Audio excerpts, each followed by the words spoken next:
খুদে শিক্ষার্থী বন্ধুদের জন্য আজকে গুরুত্বপূর্ণ কয়েকটা বর্ণ নিয়ে আমি আলোচনা করব। তো প্রথমে আমি এখানে দুটো বর্ণ লিখে রেখেছি। আশা করি এই দুটো বর্ণ আমরা সবাই চিনি। এই দুটো বর্ণের সঙ্গে আমাদের পরিচিতি সেই ছোটবেলা থেকেই। তো এই যে বর্ণটি, এই বর্ণটি আমরা সবাই জানি এ, আর এই যে বর্ণটি, এই বর্ণটি হচ্ছে ও।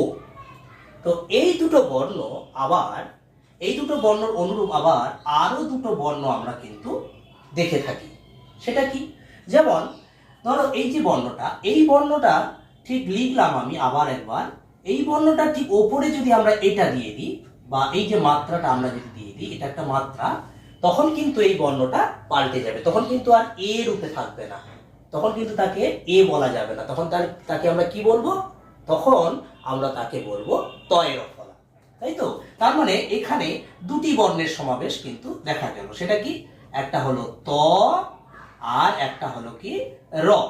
এই র থেকেই র ফলা, এই দুটি বর্ণ। তাহলে এই দুটি বর্ণ থেকে এসেছে। এবার ঘটনাটা হলো, তো তয় র ফলা, তো র ফলা তো আমরা ঠিক আছে এটা দেখেছি। তাহলে এই বর্ণটা এর মতো হলো কেন? ছোটদের মধ্যে অনেক প্রশ্ন হয়, আমাকে অনেক প্রশ্ন করে ছোট ছোট বাচ্চারা যখন আমি পড়াই। তো তখন এটা আমাদের জানতে হবে। এবং অনেকে আবার এরকম লেখে, বাচ্চারা ঠিকই লেখে, তারা একদিক থেকে, তারা যে একদম ভুল লেখে তা কিন্তু নয়। অনেকে কিন্তু এইরকম ভাবে কিন্তু তারা লেখে, এরকম ভাবে কিন্তু লেখে। জি স্যার এইরকম তাহলে তয় রফলা কি হবে না? হ্যাঁ, বর্ণটা কিন্তু গঠন হয়েছে ঠিক এইভাবে। এই যে আমরা এখানে ত পেলাম, আমরা আগে ত লিখেছি, এই যে আমি ত লিখলাম, এই যে ত, এই যে ত লেখার পরে আমরা কিন্তু কি করেছি? এখানে একটা রফলা যোগ করে দিয়েছি। তো এইবার এটা একটু দেখতে খুব মানে ভালো লাগছে না, একটু শোভনীয় লাগছে না বলে এই অংশটাকে আমরা দেখেছি যে বইয়ে কিন্তু মুছে দেওয়া হয়েছে। তো এই অংশটাকে যিনারা ভাষাবিদ ছিলেন হয়তো সেই সময়, তখন এই অংশটাকে তারা মুছে দিয়েছেন। এইভাবেই কিন্তু এই যে বর্ণটি বা তয়রফলা, এ থেকে তয়রফলা, এই বর্ণটি কিন্তু গঠন হয়েছে।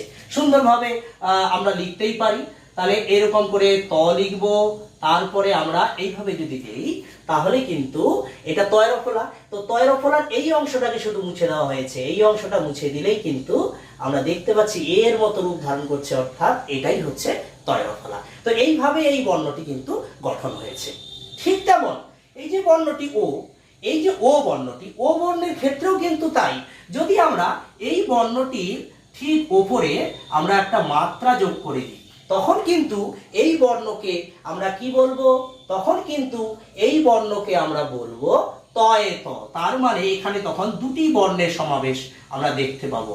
একটা হচ্ছে ত, আবার ত। এই যে দুটি বর্ণ, এই দুটি বর্ণ থেকেই কিন্তু এই বর্ণটা গঠন হয়েছে। তো এবার প্রশ্ন হলো, তাহলে এই বর্ণটা গঠন হলো কি করে? তো এই বর্ণটাও গঠন হওয়ার পেছনে, আমি এটা মুছে দিই কারণ এখানে আমাকে লিখতে হবে। তো এই বর্ণটাও গঠন হওয়ার পেছনে কিন্তু একটা গুরুত্বপূর্ণ ভূমিকা রয়েছে, এই ত এবং ত। আমরা যদি মনে করো এইভাবে, অনেকে বাচ্চা, আমার তয় তো যদি ওকে মুখে বলি কোনো বাচ্চাকে যে বাবা তুমি তয় তো লেখো, তো সচরাচর সে কি করবে? এবং লেখেও, আমার অনেক বাচ্চা কিন্তু, অনেক শিক্ষার্থী কিন্তু লেখেও। তো এইভাবে করে ওরা অনেকেই কিন্তু লেখে, তখন এইভাবে করে কিন্তু লিখে ফেলে। তো এবার লিখে ফেললে আমরা কিন্তু আকুতি করতে ভুল তো বলতে পারি না, তয় তো, তয়ের উপর তো, তয়ের নিচে তো। কিন্তু এটা দেখতে অতটাও সুন্দরতম মনে হচ্ছে না বলে, সুন্দর মনে হচ্ছে না বলে তখন এই অংশটাকে কিন্তু মুছে ফেলা হয়েছে। এই যে অংশটা মুছে ফেলা হলো, তখন কিন্তু এই বর্ণটা কার মতো রূপ ধারণ করলো? ঠিক ও এর মতো। এইভাবেই কিন্তু তয় তও গঠন হয়েছে। আমরা আরেকটু ভালোভাবে লিখতেই পারি। এই ত আবার ত যদি আমরা লিখি, তো এই অংশটা মুছে দিলেই কিন্তু আমাদের তয় ত বর্ণটি গঠন হয়ে যায়। তো এইভাবেই কিন্তু এই দুটি যে বর্ণ গুরুত্বপূর্ণ, এ থেকে তয়রফলা, ও থেকে তয় ত, এই বর্ণ দুটি কিন্তু গঠন হয়েছে। ভিডিওটি যদি ভালো লাগে অবশ্যই লাইক করবেন, কমেন্ট করবেন, আর নিজস্ব মতামত জানাবেন। এরকম ভিডিও পেতে আমার চ্যানেলটি অবশ্যই সাবস্ক্রাইব করে রাখবেন। এরপরে আমি এরকম আরো গুরুত্বপূর্ণ বর্ণের বা ভাষাগত কিছু ব্যাকরণের আমি কিন্তু ভিডিও নিয়ে আসতে চলেছি। ধন্যবাদ।